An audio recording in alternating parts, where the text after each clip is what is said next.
Dear students, welcome to English video lecture. I am Professor Randir here. Friends, after Diwali vacation, we are joining once again with the video lectures of English subject. In today's video lecture, we have to dealing a lesson from section number 1, which name is 1.4 Pillars of Democracy on page number 35. A title for this lesson is very simple, Pillars of Democracy.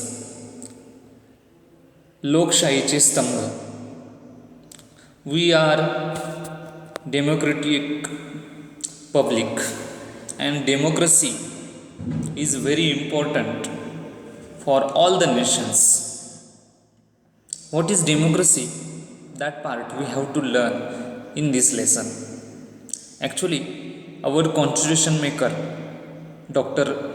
B.R. Ambedkar, who has given the trinity of democracy and how it should be, these all things is given in the lesson. Before going to learn the actual lesson, we have to deal icebreakers on page number 35. The very first part in icebreaker is 1. Discuss with your partner and choose the correct alternative. Government of the people, by the people, and for the people shall not perish from the earth. This famous statement is made by Mahatma Gandhi, Nelson Mandela, Abraham Lincoln, Dalai Lama. Government of the people, by the people, and for the people shall not perish from the earth. This statement is given by or made by, the options are here, Mahatma Gandhi, Nelson Mandela, Abraham Lincoln, and Dalai Lama. The option of this is Abraham Lincoln. The proper option is Abraham Lincoln. The second one, a system where the government is elected and ruled by people is called. की अशी यंत्रणा की ज्यामध्ये लोकांमार्फत शासन निवडलं जातं किंवा लोकांमार्फत शासन चालवलं जातं, अशी जी पद्धती आहे त्या पद्धतीला काय म्हटलं जातं? Bureaucracy, aristocracy, democracy and autocracy. The option is here democracy. लोकशाही, त्याला लोकशाही असं म्हटलं जातं. A system where the government is elected, लोकांमार्फत सरकार किंवा शासन बनवलं जातं, त्या पद्धतीला लोकशाही असं म्हटलं जातं. Bureaucracy, aristocracy and autocracy, these are not belong to these term. या जी काही टर्म दिलेली आहे किंवा जी काही कन्सेप्ट आहे त्याच्याशी रिलेटेड नाही आहे. त्याच्यामुळे डेमोक्रेसी हे ऑप्शन या ठिकाणी अतिशय योग्य आहे की लोकांमार्फत शासन व्यवस्था जी चालवली जाते त्या शासन व्यवस्थेला लोकशाही असं म्हटलं जातं. Third number, a democratic country is govern bye it's. लोकशाही प्रधान देश हा कोणामार्फत चालवला जातो, कशामार्फत चालवला जातो? Option number A military, option B police, option C politicians, option D constitution. Obviously we know very well our nation is govern by democratic country is govern by constitution. संविधानामार्फत लोकशाही सत्ता राबवली जाते किंवा चालवली जात असते. Obviously the option number D is appropriate for this. Constitution. Constitution means संविधान, की जे आपल्या देशाला चालवण्यासाठी एक पायाभूत आधारस्तंभ आहे. The trinity of democracy comprise three principles. Trinity of democracy comprise three principles. लोकशाही हे 3 मूल्यांवर आधारित आहे. तर ती 3 मूल्ये कोणती ती आपल्याला या ठिकाणी सांगायचं आहे. Trinity of democracy comprise 3 principles, 3 तत्व महत्त्वाचे आहेत. Complete the web to show the trinity of democracy.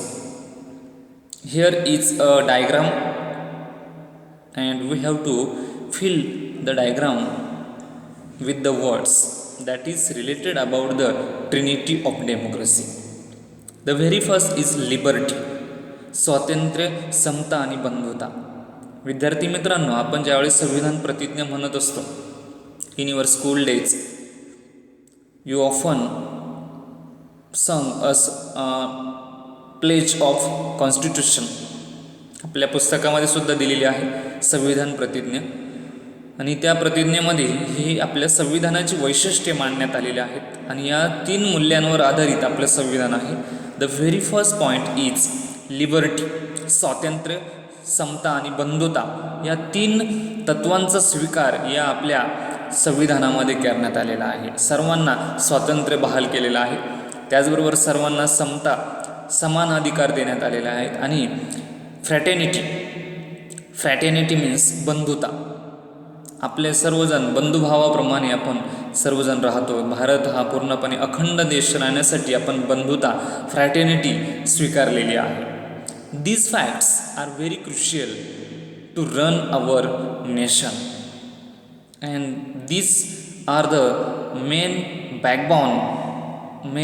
Backbone of constitution.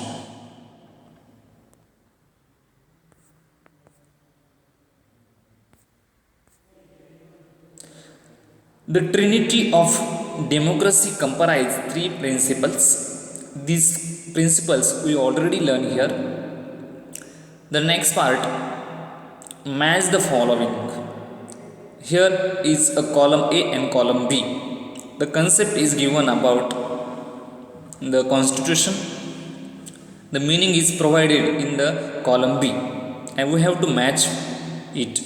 The very first is constitution. What is constitution? The definition is provided in column B. It is an aggregate of fundamental principles or established precedents and that constitute the legal basis of a polity, organization or other type of entity and commonly determine how that entity is to be governed. The definition of constitution is given in option D, is proper for constitution. Liberty. What is liberty? The definition we have to find out from column number B. Liberty means it is the freedom to go where you want, do what you want, etc. तुम्हाला कुठेही संचार करण्याचा अधिकार, कोणत्याही ठिकाणी तुम्ही काही करण्याचा अधिकार जो आहे तो तुम्हाला कसा दिलेला आहे? Liberty.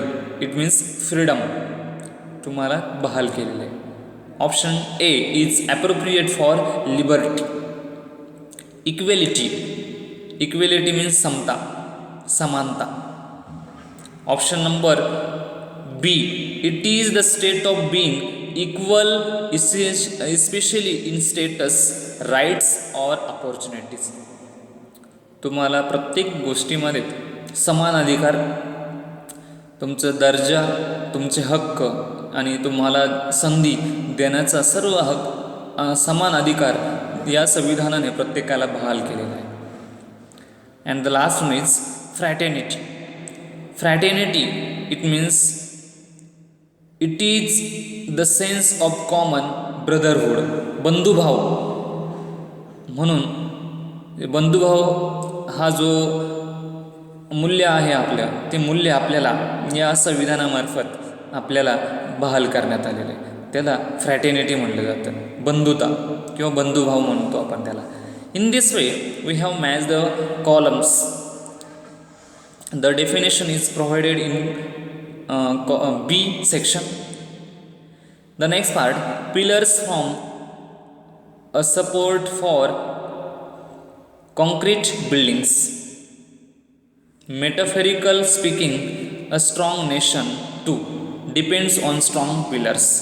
Discuss with your partner and explain the pillars of the democratic nation. Make a list of the obstacles that are there to be progress of a nation. बघा, कोणत्याही बिल्डिंगचं पाया हा त्याच्या पिलर्सवर असतो. म्हणजे कोणतीही बिल्डिंग जी उभी राहते ती पिलर्सच्या सहाय्याने, आधाराने ती बिल्डिंग व्यवस्थित उभी राहत असते, concrete building.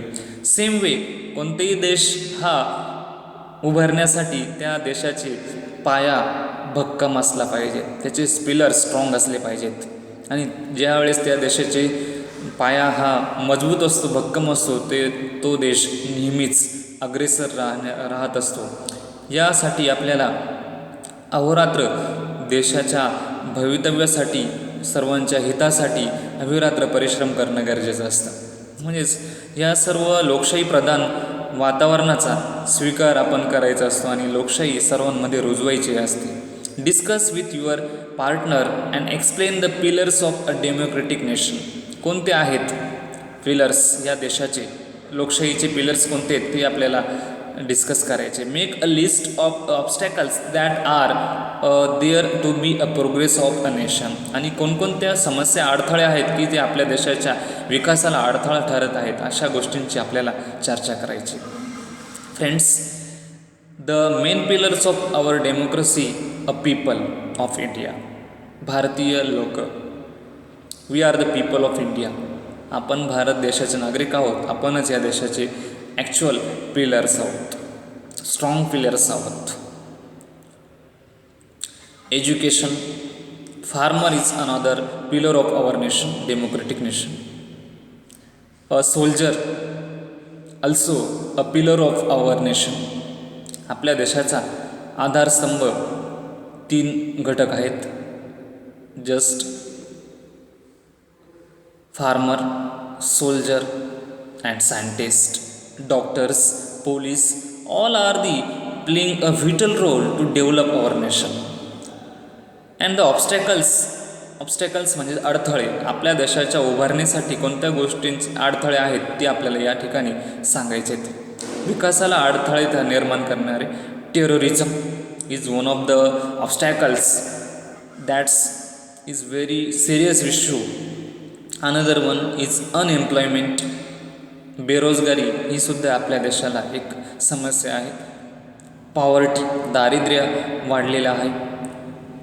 and then after the crime, this thing also the obstacle in progress of our nation. गुन्हेगारी ही सुद्धा आपल्या देशाच्या विकासाला अडथळा निर्माण करत असते. then after the environment condition सुद्धा आपल्याला अडथळा निर्माण करते.